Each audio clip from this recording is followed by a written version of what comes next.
حضرت ابراہیم علیہ السلام علی نبینا کی خلت اور حضرت اسماعیل علیہ السلام کے صرف کو ظاہر کر رہا ہے۔ رسول پاک صاحب الاولاد سید المرسلین محبوب رب العالمین شفیع المذنبین رحمۃ للعالمین نبی کے کریم رؤوف الرحیم احمد بلامی احمد مصطفیٰ محمد رسول اللہ صلی اللہ علیہ وسلم نے ہر سال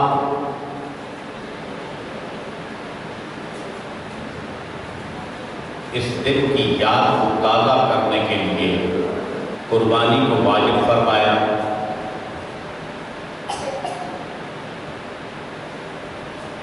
صحابہ کرام رضوان اللہ علیہ اجمعین نے عرض کی یا رسول اللہ صلی اللہ علیہ وسلم کی قربانیاں کیسی ہیں؟ تو حضور علیہ السلام نے ارشاد فرمایا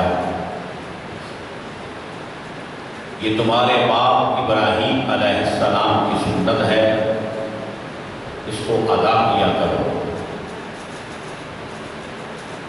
پھر فرمایا حسنوا وسمنوا،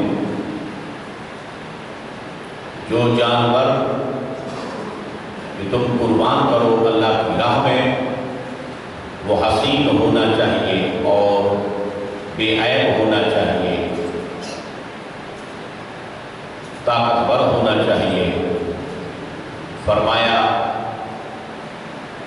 کہ وہ تمہاری سواریاں ہیں قیامت والے دن کو، کہ قربانی کے جانور کے ہر ایک بال کے عوض اللہ تعالیٰ ایک نیکی عطا کرتا ہے۔ اور عشرہ ذی الحج میں اس سے بڑھ کر اللہ تعالیٰ کو کوئی عمل محبوب نہیں ہے کہ اس کی راہ میں قربانی کی جائے۔ غنیت الطالبین میں حضور خرور پیران پیر پیراں میر میراں شاہ جیلاں ایک حدیث کو کوٹ فرماتے ہیں۔ فرمایا کہ داؤد علیہ السلام نے رب کریم سے عرض کی یا الہی امت محمدیہ پر جو تم نے قربانی واجب کی ہے اس کا کیا ثواب ہوگا؟ تو اللہ تعالیٰ نے ارشاد فرمایا کہ میرے محبوب کا امتی جب جانور ذبح کرے گا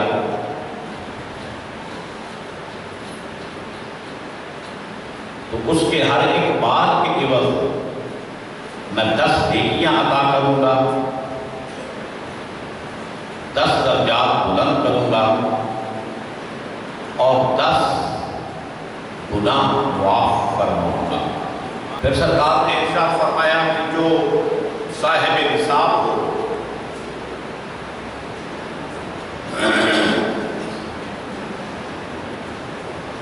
صاحب حیثیت ہو اور قربانی نہ کرے وہ ہماری عیدگاہ میں نہ آئے۔ قربانی کی جاتی ہے، جانور ذبح کیا جاتا ہے، اس کا خون زمین پر گرا دیا جاتا ہے، گوشت کھا لیا جاتا ہے، تقسیم کر دیا جاتا ہے۔ اللہ تعالیٰ عاقب الحاکمین رب العالمین کی طرف کون سی چیز ہم نے پہنچائی؟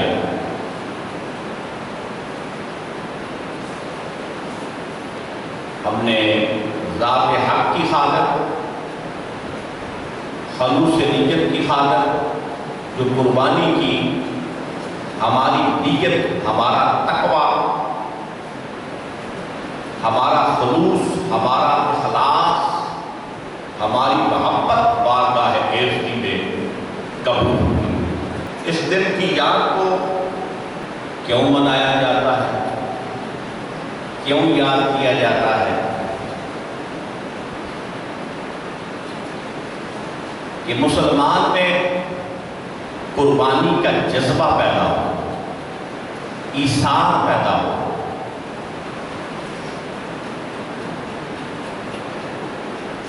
جس طریقے سے وہ جانور کو ذبح کر رہا ہے،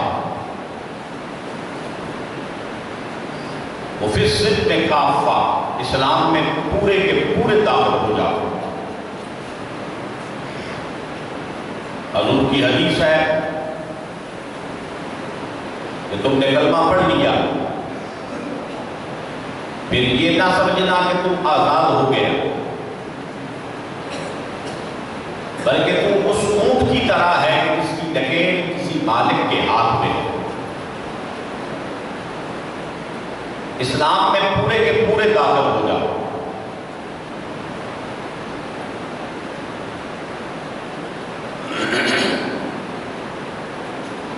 حکم الہی آ جائے، حکم خداوندی ہی حکم رسالت ہے، حکم رسالت ہی حکم خداوندی ہے، تو اس پہ دل و جان کے ساتھ سرگرم ہو جاؤ۔ عقل قربان بپیش مصطفیٰ، حسبی اللہ ہو کہ اللہ کفا۔ تو اسی طریقے سے اپنے نفس کو کشت کیا جائے، اپنی خواہشات کو، تمناؤں کو، آرزوؤں کو کشت کیا جائے۔ یہ قربانی سبق دیتی ہے کہ تو یہ جانور ذبح کر رہا ہے، اپنی نفسیات کو بھی ذبح کر، اپنی خواہشات کو بھی ذبح کر، حقوق اور حواس کو بھی ذبح کر۔ جو ہی کہ محبوب پاک صاحب الاوراق صلی اللہ علیہ وسلم کا فرمان واجب الاذعان آ جائے، دل و جان سے تسلیم کر۔ اسلام تسلیم سے ہے، ماننے کو ہے۔ اسلام ماننے کا نام ہے، تسلیم کر دینے کا نام ہے۔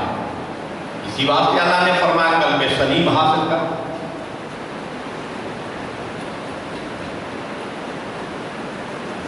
دل مسلمان تیرا نہ میرا، میں بھی نمازی تم بھی نمازی، زبان سے کہہ بھی لیا لا الہ تو کیا حاصل، قلب و جگر سے مسلمان نہیں تو کچھ بھی نہیں۔ اقرار باللسان و تصدیق بالقلب، زبان سے اقرار کرے، دل سے تصدیق کرے، وہ مسلمان ہے۔ اس نے اسلام کو حاصل کر لیا، اور جس نے کلمہ کو پڑھ لیا اور پھر لگا اپنی منمانی کرنے،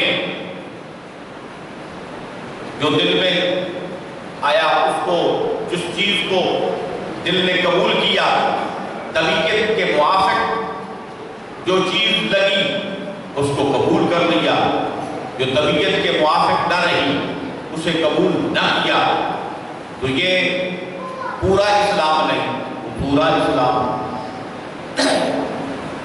حضور علیہ السلام کے دین میں جو دین اسلام ہے، عند الدین عند اللہ الاسلام، اللہ کے نزدیک یہی دین اسلام ہے اور یہی پسندیدہ دین ہے۔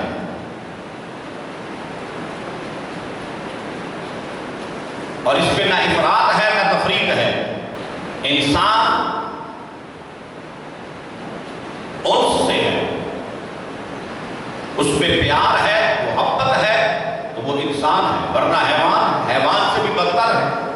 اللہ فرماتا ہے اولئک الانعام بل هم اضل، تم چار پائے ہو بلکہ چار پاؤں سے بھی برے ہو، چار پاؤں سے بھی برے ہو۔ اتنے اعزازات اور اکرامات حضرت انسان کو دیے، کہیں فرماتا ہے لقد کرمنا بنی آدم، میں نے آدم کو عزت دی، کہیں فرماتا ہے انی جاعل فی الارض خلیفہ، میں نے اپنا خلیفہ بنایا آدم کو، اور صرف آدم ہی خلیفہ نہیں، وجعلناکم خلائف فی الارض، زمین میں تم سب ہی میرے خلیفے ہو۔ اللہ فرماتا ہے وہ دل ہی نہیں بلکہ ہے مٹی کا کھلونا، جس دل میں تیرا عشق میرے یار نہیں ہے، دلدار کی صورت پہ جو قربان نہیں ہے، حیوان سے بھی بدتر ہے، وہ انسان نہیں۔ المسلم اخو المسلم، مسلمان کا بھائی ہے، المؤمن اخو المؤمن، مومن کا بھائی ہے، المؤمن مرآۃ المؤمن، حضور نے ارشاد فرمایا مومن کا آئینہ ہے۔ صلہ رحمی کا اسلام درس دیتا ہے، آپس میں اخوت اور بھائی چارے کا اسلام درس دیتا ہے۔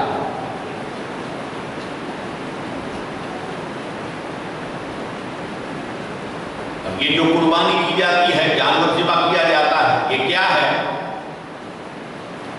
ابراہیم علیہ السلام کی سنت ہے۔ رسول پاک صاحب الاوراق صلی اللہ علیہ وسلم نے ارشاد فرمایا، اللہ نے واجب قرار دیا، کیا ہے؟ غرباء کی دل جوئی ہے، یہ صلہ رحمی ہے کہ غرباء مساکین کا خیال کیا جائے، ان کے ساتھ اچھا سلوک کیا جائے۔ ارحم ترحم، حضور کی حدیث ہے، رحم کر تاکہ تم پر رحم کیا جائے۔ تو خالق کائنات کی چاہت دل میں کیسے آ سکتی ہے؟ جب تک اس کے حبیب کی چاہت اور اس کی محبت دل میں پیدا نہ ہو۔ اور رسول پاک صاحب الاوراق صلی اللہ علیہ وسلم کی محبت ہی خدا تعالیٰ کی محبت ہے۔ اللہ فرماتا ہے قل ان کنتم تحبون اللہ فاتبعونی یحببکم اللہ، محبوب آپ فرما دیں اگر تم اللہ کے محبوب بندے بننا چاہتے ہو تو فاتبعونی، میری اتباع کرو، یحببکم اللہ، تو اللہ تمہیں پسند فرمائے گا۔ یعنی اللہ کا محبوب بندہ بننے کے لیے حضور کا غلام ہونا شرط ہے۔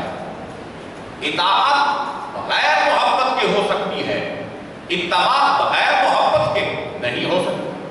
اور جب محبت ہوتی ہے تو محبت ایک گوہر ہے، ایک جوہر ہے، جس کا ہے ایسا سمندر جس کا ساحل ہی نہیں۔ طالبوں کو اپنی ہستی سے گزرنا چاہیے، محض قیل و قال سے مقصود حاصل ہی نہیں۔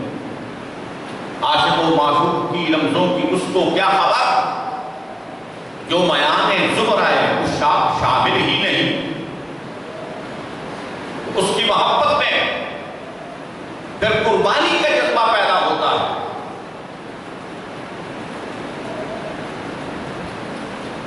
تو بے قدر کود پڑا آتش نمرود میں عشق، عقل تھی محو تماشائے لبے بام ابھی۔ حضرت ابراہیم علیہ السلام کو تعشق ذاتی تھا اور سب کچھ قربان کر دینے کا جذبہ تھا کہ فرشتے آئے، انہوں نے تسبیح پڑھی، سبحان ذی الملک والملکوت، سبحان ذی العزت والعظمت والہیبت والقدرت والکبریاء والجبروت، سبحان ذی الملک الحی الذی لا ینام ولا یموت، سبوح القدوس ربنا ورب الملائکۃ والروح۔ جب تسبیح پڑھی تو حضرت ابراہیم علیہ السلام جھوم گئے۔ آپ نے فرمایا ایک بار پھر سناؤ؟ انہوں نے کہا ٹھیک ہے سناتے ہیں، لیکن 1000 بکری دے دو۔ آپ نے اس وقت دے دی۔ فرمایا پھر سناؤ؟ انہوں نے کہا کہ 1000 بکری دو، آپ نے اور دے دی، کرتے کرتے تمام بکریاں دے دی۔ آپ نے فرمایا پھر سناؤ، انہوں نے کہا یا حضرت اب آپ کے پاس تو دینے کے لیے کچھ ہے ہی نہیں۔ تو آپ نے فرمایا اس بار میں تمہارا خادم بن جاؤں گا ان بکریوں کی رکھوالی کے لیے۔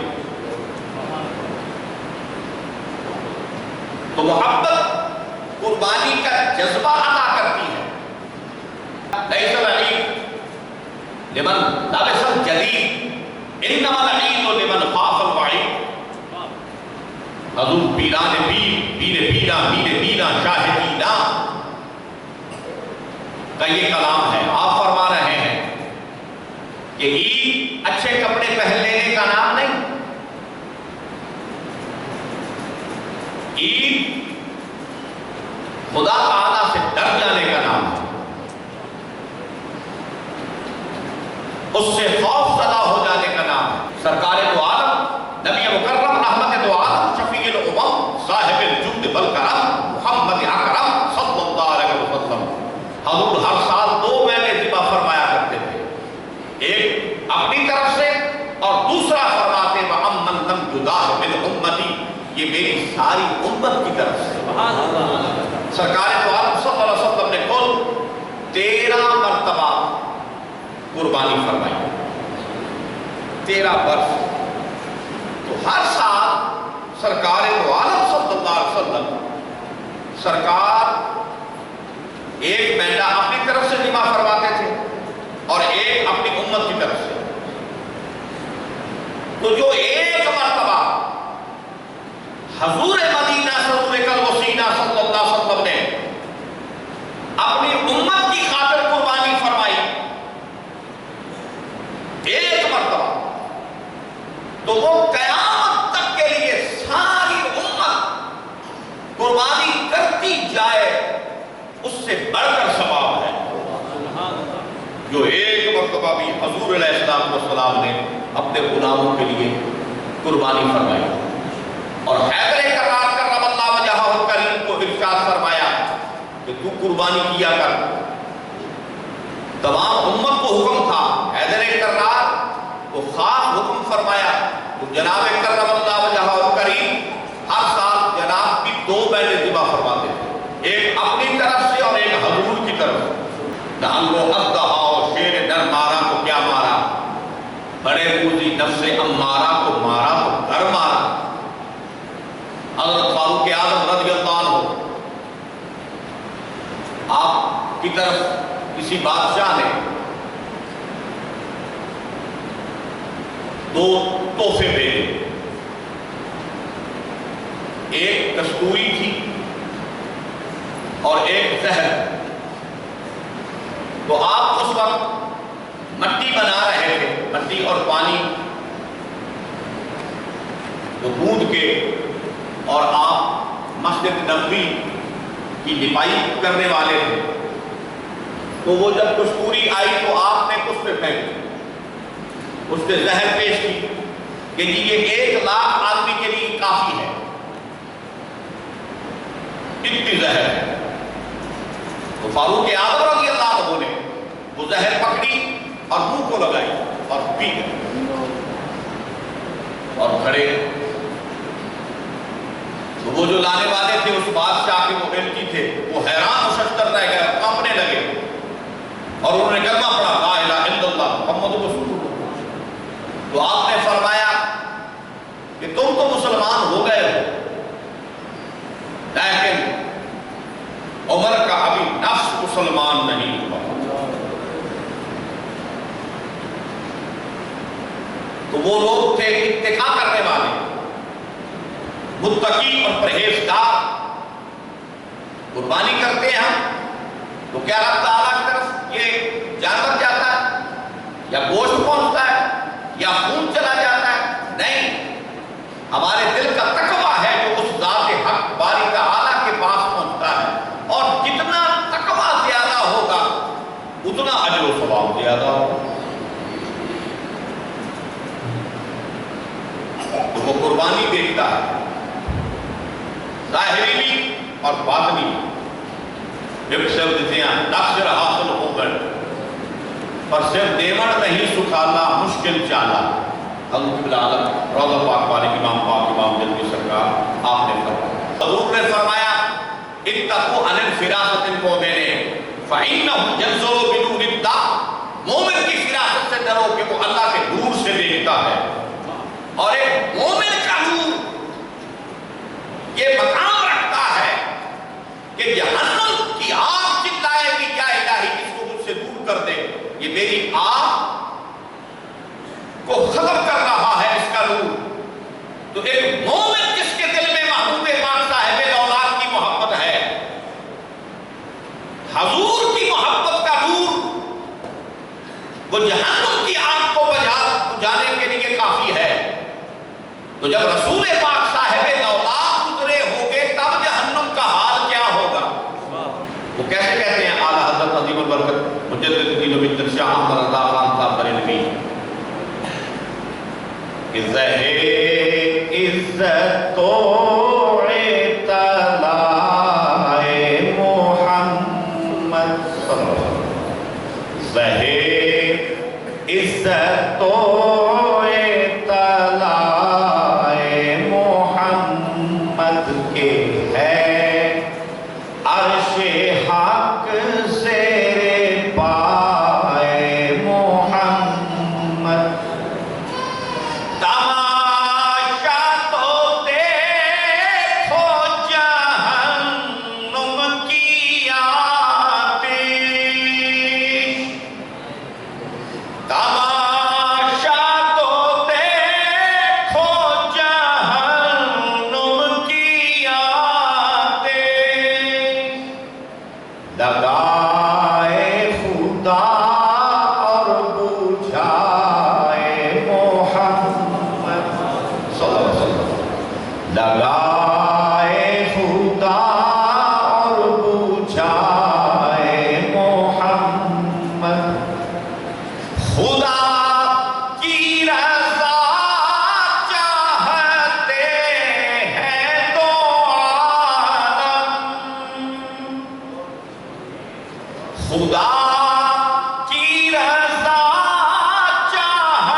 ابراہیم علیہ السلام نے جدوجہد کیا کہ مجھ پر خدا تعالی راضی ہو جائے اسماعیل علیہ السلام نے خود کو قربان کر دینے کے لیے تیاری کی اور تیار ہو گئے کس لیے کہ خدا تعالی مجھ پہ راضی ہو جائے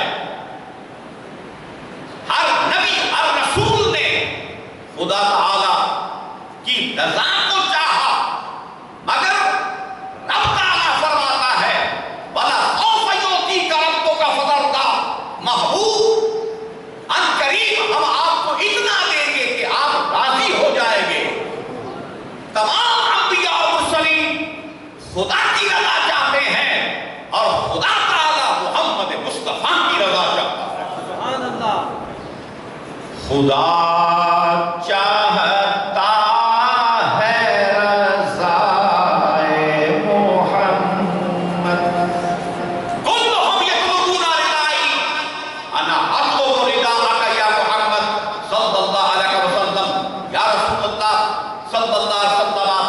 حدیث قدسی ہے اللہ فرما رہا ہے کہ محبوب تمام انبیاء اور مرسلین میرے طلبگار ہیں اور محبوب میں آپ کا طلبگار میں آپ کو چاہتا ہوں میں آپ کی رضا چاہتا ہوں اور فلا یظہر علی غیبہ احد الا من ارتضی من الرسول اللہ تعالی غیب چاہتا ہے اس پہ غیب ظاہر کر دیتا ہے۔ رسول پاک صاحب الاولاد صلی اللہ علیہ وسلم حضور نے احد پہاڑ کے اوپر اپنے قدم مبارک لگائے تو احد پہاڑ رقص میں آ گیا، احد پہاڑ وجد میں آ گیا۔ سرکار نے اپنے قدوم بیض لزوم سے ٹھوکر لگائی، فرمایا ٹھہر جا، تیرے اوپر ایک نبی ہے، ایک صدیق ہے، دو شہید ہیں۔ حضور علیہ السلام تھے، صدیق اکبر تھے، اور جناب فاروق اعظم تھے اور عثمان غنی تھے۔ تو حضور علیہ السلام نے فرمایا تیرے اوپر ایک نبی ہے، ایک صدیق ہے، دو شہید ہیں۔ تو وہ شہید تو بعد میں ہوئے، حضور نے پہلے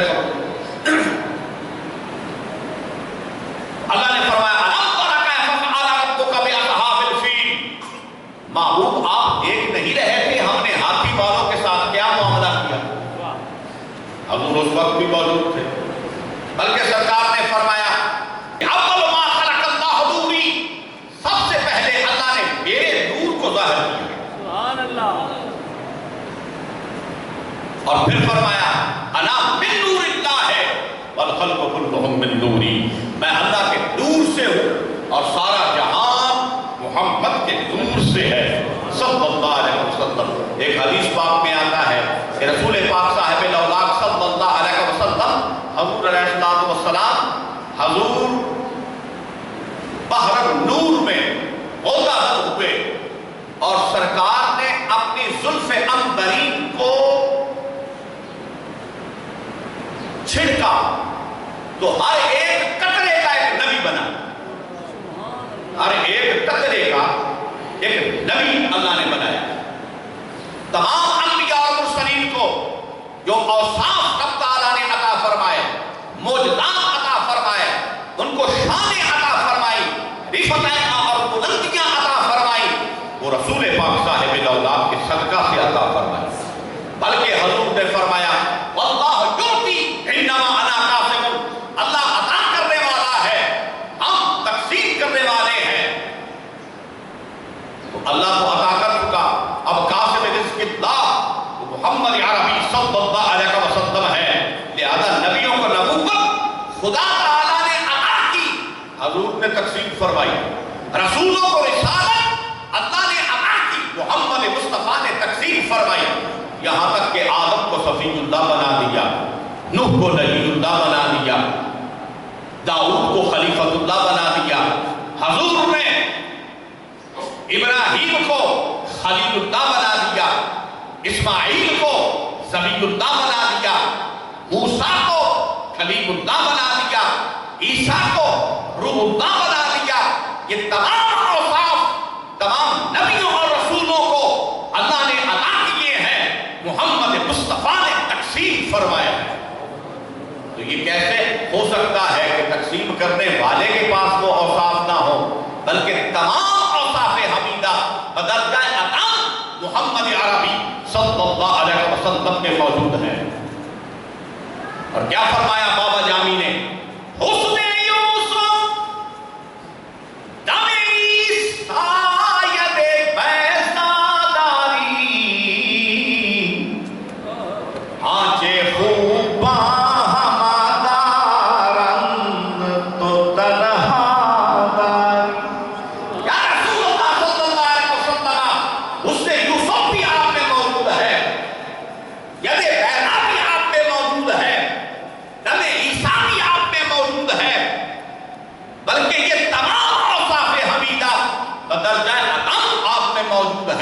بلکہ رسول پاک صاحب الاولاد صلی اللہ علیہ وسلم حضور نے پہلے نبیوں اور رسولوں